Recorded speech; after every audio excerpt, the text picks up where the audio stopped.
All right. Hello. My name is Mr. Whyzguy. I make clips of things that I watch in bulk. So here's one.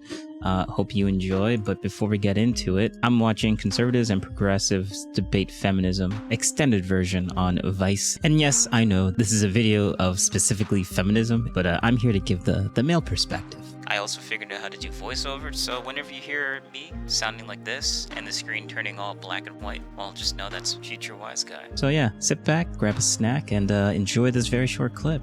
Is the term feminist inclusive of all women? No.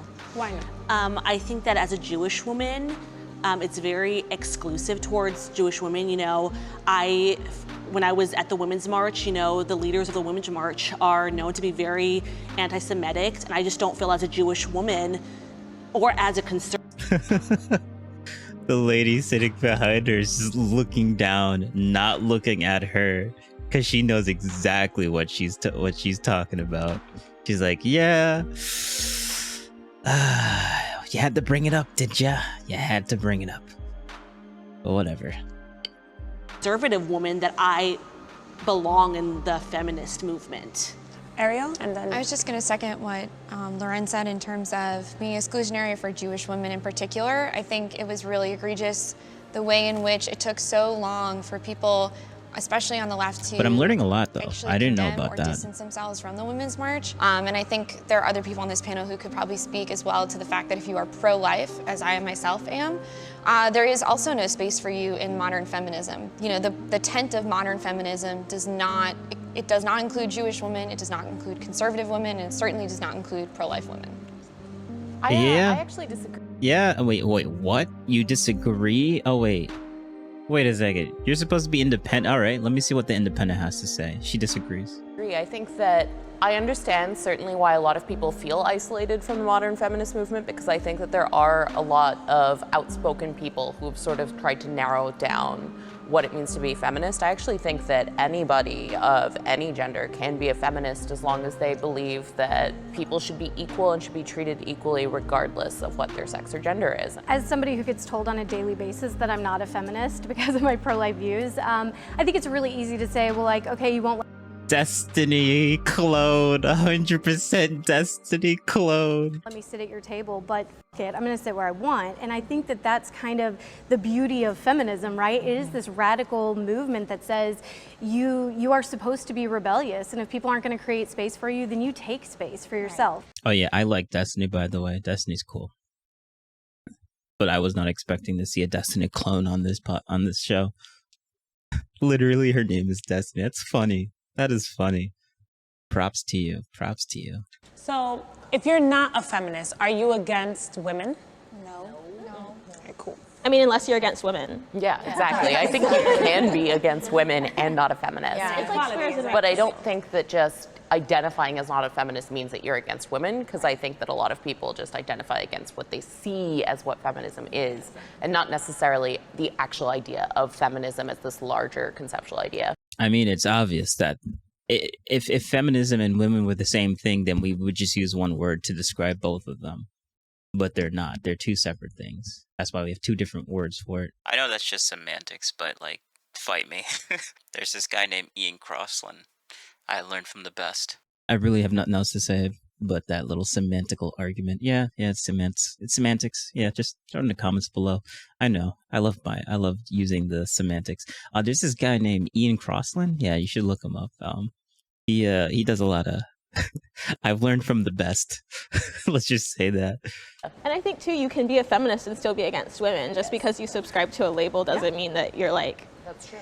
peachy. My next question, That is similar true. to a question I asked before, but now I'm changing it up. Are feminists anti-men? Some are. Yeah, sure. I think that's basically I think that's the biggest thing, the dividing line. If you're a woman and if you're a feminist. If you're a woman, you're not really against men. If you're a feminist and a woman, then you're probably against men. But if you're a man and you're a feminist, that's probably internalizing self-hate right there. I would describe it as that. You're internalizing your self-hate. Yourself, because you're against yourself, basically. It feels like that sometimes, but I know it's not necessarily like that. But I think Destiny Yeah, Destiny over here is gonna have a good take on that. Let's see what maybe she'll say something. I don't know. I watched this like what, maybe 6 months ago. So I think there are some. I do think that there are some people who view feminism as anti-men, and I think there is a smaller number of people who consider themselves feminists and are anti-men. a small number, small number. All right, fine. She might be right about the small number, but this is a massive but. They have the loudest voice. Let's just say that. If they are like individually small numbered, they got a really loud voice, and you guys should take care of that, because if what you're saying is true, but it feels like there's a lot more of them than they actually are, you guys should be like fixing that, honestly. Like it's your community. They're basically misrepresenting what feminism is, and you don't want that. You don't want feminism to look like that, because then people are going to associate them with all of feminism, and then they're going to end up hating feminism because of the few that's there, that the few bad apples, as you like to say.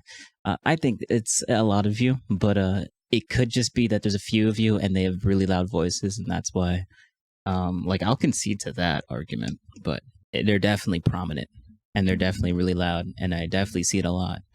And that's why whenever I hear someone says that, whenever I see someone that actually proclaims themselves to be a feminist in real life, I tend to stay away from them, not talk to them, because I know what type of person they're probably going to be. So, yeah, I guess that's a little bit sexist, but at the same time, there's a lot of women that aren't feminists, and you wouldn't call them being sexist for staying away from other feminists, even though they're women. So that argument's garbo. If you're going to send it in the comments, send it anyways, but that's what I'm going to say to that. And I think, too, there's a conflation of patriarchy and men. Okay, so you made it to the end. I'm Mr. Whyzguy. Like, sub, do what's on screen, and if you go to someone's video, you watch his stuff, you listen to him talk, but then you leave without saying anything, that's a little bit disrespectful, so don't do that. And have a good rest of your day.